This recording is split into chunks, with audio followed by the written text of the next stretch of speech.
Hello friends, Ramona here from Kion Wellness.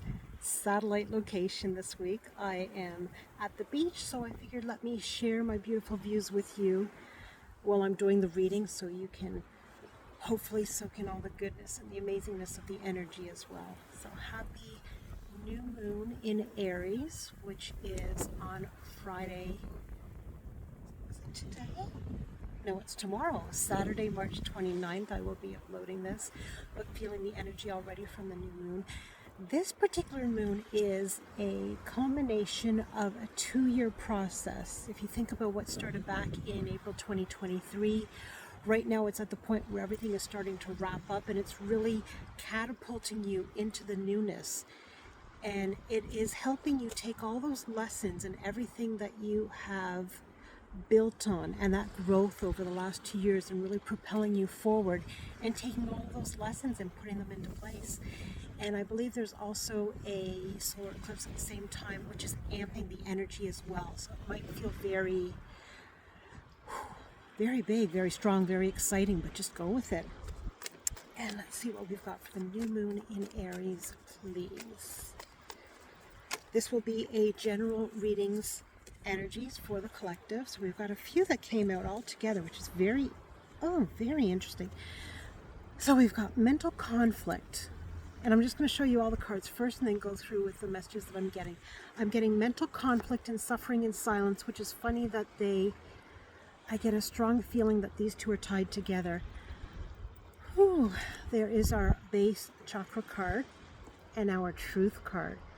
And I don't always say it on the readings, but I'm just going to put it out there as well, that because I'm clairsentient, sometimes when I get the messages that come through, I just need to take an extra breath. So if you hear like, it's just sort of as the messages are coming through to me, and I'm just letting them flow.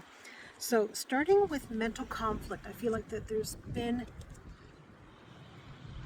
and in keeping with that same energy of that this is the culmination of growth and things that have been going on for 2 years, not just in terms of maybe a specific career or a specific hobby or something like that, but also in terms of your own personal growth and where you are going and what you want for yourself. And maybe, sorry, I'm just holding the phone down in terms of the wind so it doesn't blow away. But also personal growth and where you want to go, who you want to be, maybe something you've thought about for a long time that you really haven't taken the steps to do, and you're feeling now this is your time to move into action. But there may be some fear that still kind of sits in a portion of your mind, or that just kind of that uncertainty and should I do it? What it might be easier to stay in my comfort zone, maybe I shouldn't, and things that sort of ruminate over in our mind. Keep in mind that when we keep information to ourselves and we just let it run over and over and over and over in our mind, really just driving us nutty with that information rather than just sharing the information with someone. Sometimes all it takes is speaking to 1 or 2 people about it, close confidants, to hear perhaps a different viewpoint on it, maybe something you'd never thought of before, maybe a solution that you hadn't thought of before that really takes it from here. And so you're not keeping it inside, you're sharing it, and it halves it or takes it away at all, or makes it seem to you as if, oh, that obstacle wasn't as large as I was making it out to be. It was just that I was stuck in my head. We've got your base chakra. I'm getting a sense of make sure that you are really connected and grounded to earth energy. And this is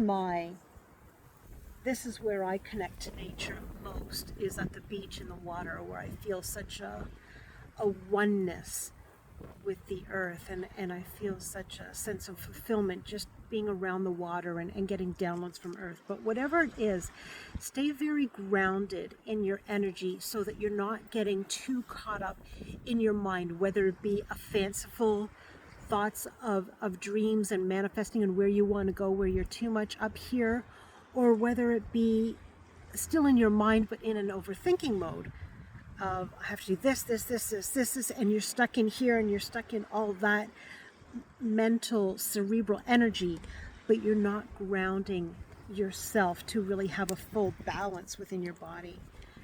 And I'm getting a reminder to really stay within your truth. and live within your truth. And when you do that, you've got a very wide expanse and the world is wide open there for you. And by that, by living in your truth, I always see it as, let's say that you are applying for some new jobs. And one sounds really great, but maybe there's an aspect of the job that really doesn't resonate with you, but you're thinking, I could do it if I had to because the pay is worth it. Living in your truth, to me, sitting in your truth, is that everything meets your moral compass, that it feels right within you before you move forward, because that's the most important thing. Okay, please. General energies for the new moon in Aries. Thank you. The Authority card. When the Authority card comes out, I always really get a sense of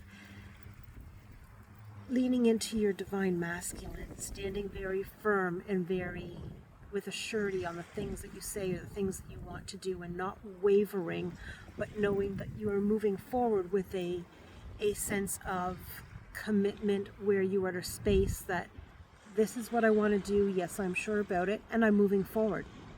Yeah, it could be difficult. Maybe it's not in other people's best interest, but for where I am in my life, this is best for me, and I'm going to do it, and I'm going to figure out how to do it, even if it doesn't seem completely plausible right up front. I'm feeling for some of you that this could be also, you might have some naysayers around you that I don't think it's not, probably not a good time, you probably shouldn't do it, and they're sort of, they don't mean just to dissuade you. It's coming from a place of care, but they tend to come at you with all the, but what if this, but what if that, it's going to be difficult, and it's just really, again, standing firm and being very confident and committed to knowing what you want.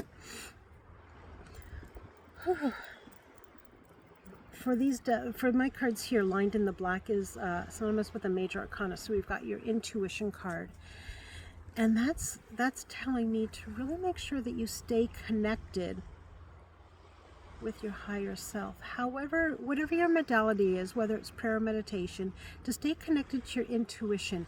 I always find that when I marry the 3D and the 5D together, that things really flow a lot more. I'm not just here on earth kind of struggling using only my tools down here and my own mind, but when I tap in and I connect with spirit, I connect with my gods. I call them your light team, ancestors, gods, goddesses, archangels, whomever's on the other side that is guiding you along, guardian angels. When we connect with them and we ask for help and we ask for guidance, and they feed us, send us the information through signs that we can marry together with the 3D, that things flow a little bit more. So be very cognizant of the signs that you're getting when you're using your intuition. And I'm hearing for some of you that you're going to be getting signs that you don't understand, or that you might be apt to miss or not listen to. So I'll give you a little story. There was one time where I was leaving the house for something, and I was going to change my purse over from one purse to a different one, and I was like, I don't need to be doing all that, let me just go out with my one purse. And something happened when I was out, that the document that I needed was in the other purse that I nearly switched over, but I didn't.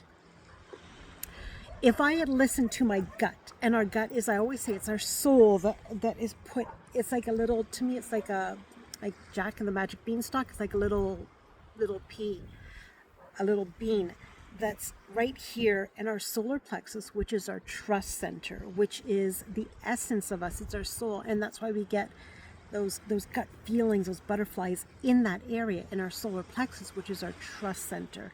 That if I had just listened to that feeling and just switch the purse, do it. Take an umbrella, do it. Even if the forecast looks fine, take it. For whatever reason, if you're given a sign, if you're given a message, follow it. So that's what I'm hearing for some of you in terms of intuition, that if you're getting a feeling to do something, or to make a stop somewhere, or to take a different direction, and your 3D wants to say, your ego wants to say, no, it's going to take longer. I'm not going to do that. Just do it. Just do it. You may not always know why. Sometimes it's revealed to you afterwards. Sometimes it's not. It's not always for us to know, but it is for us to listen to our intuition, to listen to our gut when it's speaking to us. Not only for us, for things that may unfold here, but also to show spirit, I'm listening. I'm listening. I'm following blindly and faithfully at times because I trust. Okay, what else, please, for general energies? And if you were coming across this reading, there's something in this that is drawing you to this reading. However, it is a general energy, so if it doesn't resonate, please move along and keep an eye out for the zodiac reading for April that I will be posting up on my YouTube as well. And if you are getting some intuitive vibes on any of the cards that I am holding up, I invite you to use your own intuition and see what messages you are getting from the cards. Here's your emotional withdrawal. Sometimes we all need a little bit of emotional withdrawal. We need some time away. Not to say that we don't love our life. We don't love our support system, the person we're with, the space that we're in, that we don't love our life. Not saying that, but sometimes we need some time away to replenish. Sometimes we need a little bit of time away to go within. Perhaps do nothing. Perhaps your self-care is to do nothing. Perhaps it's just to sit and sit by the beach and look at the water for an hour and just take it in and listen to spirit and nature all around. Perhaps it's to hole up in a hotel room and read books. Whatever your self-care looks like, sometimes we need to detach from everything around us, from all the chatter in our minds and all the demands on our life, whether it be a spouse, a parent, a child, a friend, an employee, a boss, a coworker, a sibling, a cousin, a caregiver. Any and all in any of those titles has emotion tied to it and has a big effect on us. So when you need time out, please don't feel guilty for taking your time. For when you take your time, you come back full and whole, and hopefully with a little bit more peace and grace for yourself. And when we have grace for ourselves, we can give grace to others. But when we don't, when we are full on the inside of all the other stuff, it's hard to give grace to ourselves and to others and to breathe easy. New moon in Aries, please. General energies. Ow. Sorry, that's a splinter that I don't want to land. And there we go. Rejoice in celebration. I'm feeling that as the last card here for this general energies reading. And what I'm getting, I'm just feeling like a big, and as I said, this is the culmination of a 2-year process of things that you've been working on, of the you that you've really been going through, some lessons and some growth, and at times some hardships to get where you are, where at this point you're ready to really step into and own who you want to be and how you want to show up as. And you're so proud of what you've gone through, where you've come from, where you are now, and I'm proud of you. I am. Not many people say it, and we don't hear it a lot, so I would like to be the one to say, I am proud of you for every hard thing that you didn't think that you could do, that you did. I'm proud of you. If you are still sitting and waiting to take that step and you're nervous, I'm here to say you can do it. You can do it. And I'm proud of you for taking that first step, because it just takes the first step. You will be rejoicing in celebration, and yes, absolutely, you can do it on your own, because as long as you celebrate you, that's the most important thing. But feel free to bring your closest people to you in your celebration to say, I did it. I did it. It might have been a long time, but I did it. And they will celebrate you and they will toast you. And whether they say it or not, they are proud of you and they will support you as well. So again, ending this 2-year culmination, and I'm scanning my brain. I think it's the Aries Libra axis, but don't quote me on it. But it is. I know that it's been over the course of 2 years of thoughts and feelings and things that we've wanted and haven't quite gotten there yet. That now this is the time. Some of us have taken that leap. Some of us are getting ready to take that leap. But this is it. And I ask you to have a wonderful new moon. The new moon is about really stepping into the things that we are ready to move forward in, whether we've been manifesting or starting to manifest new things, newness that we want to bring into our life and really have it embody where we are now and where we are going. So to you, I say happy new moon in Aries. I invite you to watch my YouTube zodiac readings. Will be coming out for April. Will be coming out shortly, and that will be for all of the signs. And next full moon, we will do the 1-card live channel readings, where I pull a card for you specifically, if you so desire, along with an intuitive messages just for you. If you would like a full personalized reading, you can find Kyon Wellness Intuitive Arts on my website, www.rlcaenterprises.com. I wish you a fabulous, fabulous day, and thank you for joining me at the beach. I'm Ramona from Kyon Wellness.